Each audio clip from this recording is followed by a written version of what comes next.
Unit 1 Introduction to Counseling Psychology. Defining counseling.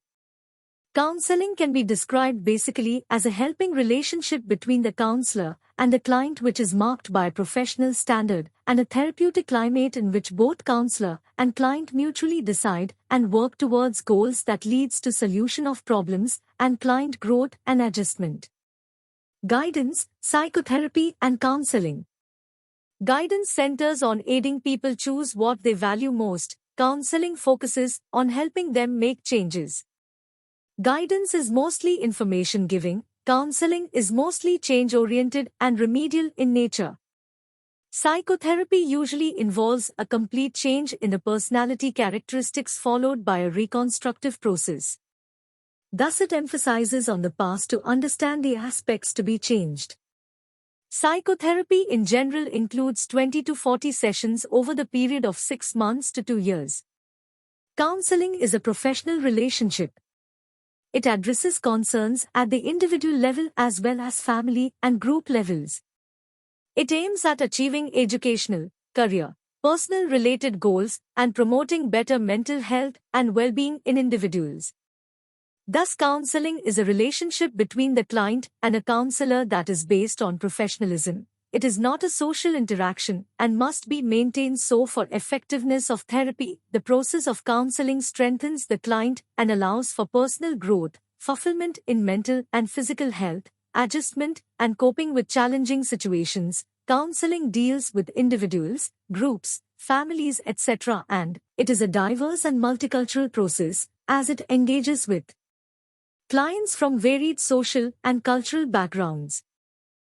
Goals and objectives of counseling. The goals of counseling can also be described as of 3 types based on their nature and time range. Immediate goals, which aims at addressing and resolving the immediate concerns and sufferings of the client. Long-term goals refer to the goals going beyond the immediate problems and anxieties of client. It focuses on how the client needs to be ultimately, that is, utilizing all the potentials, being independent and capable. This is preparing the client or developing such competencies in the client so that they can deal with any future problem. Thus, the long-term goals aim at achieving self-actualization and making the client a fully functioning person, a concept given by Rogers. Another important goal is the process goals, which refers to achieving a conducive counseling environment or therapeutic climate that will facilitate obtaining the immediate and long-term goals. Personal characteristic of effective counselors.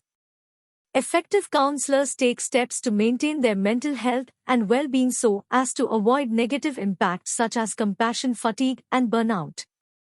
They undertake the following measures to overcome fatigue and burnout. Being in contact with healthy people. Identifying the stressors and relaxers for self. Engaging in personal therapy. Be clear about counseling roles and expectations. Balancing commitment to personal and professional life. Setting aside some me time.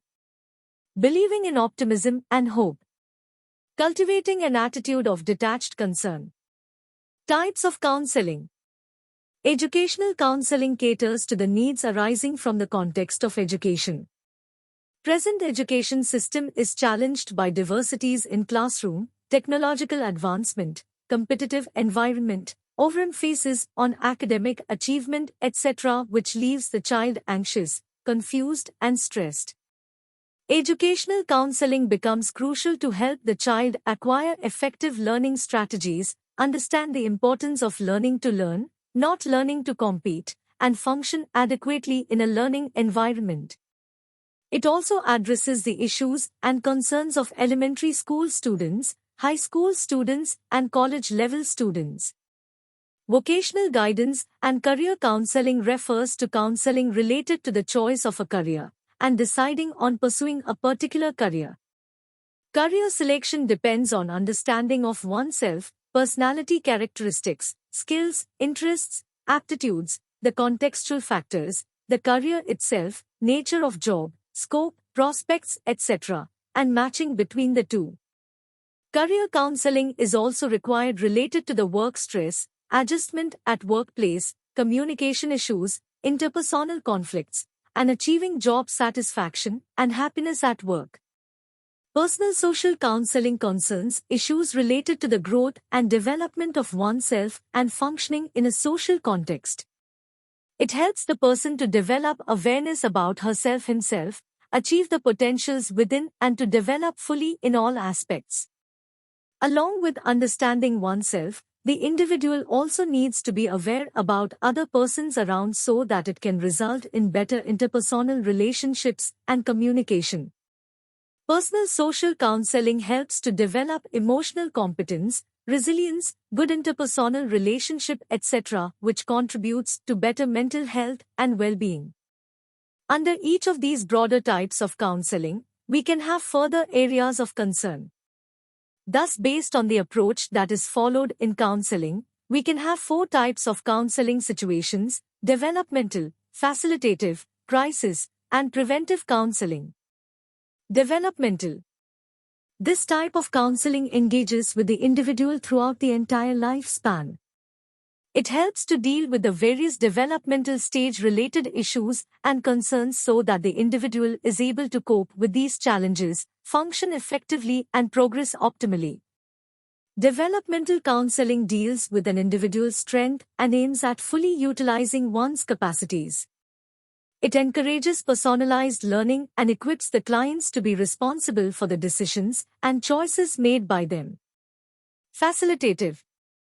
This kind of counseling involves facilitating or helping a client clarify the concerns and problems, promotes self-understanding and acceptance, and suggests ways to overcome undesirable behavior or situations.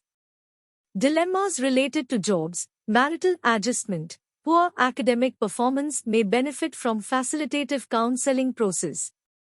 This is remedial or adjustive type of counseling that aids us in progressing from a deficit stage to a functional one, thereby facilitating growth. Crisis. Crisis counseling, as the name indicates, requires an immediate support from a counselor. Profound disruption of an individual's life cycles brings frustration, which then requires professional understanding and appropriate help. Inability to cope with life stresses, interpersonal dissonance, perceived inadequacies in self may lead to suicidal attempts and therefore necessitate hospitalization as a therapeutic intervention.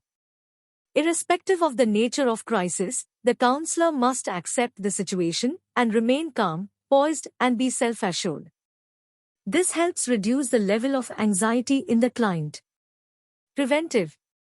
Preventive approach to counseling focuses on self-awareness related to career preparations and decisions, drug awareness, retirement options, enhancing communicative skills, and so on.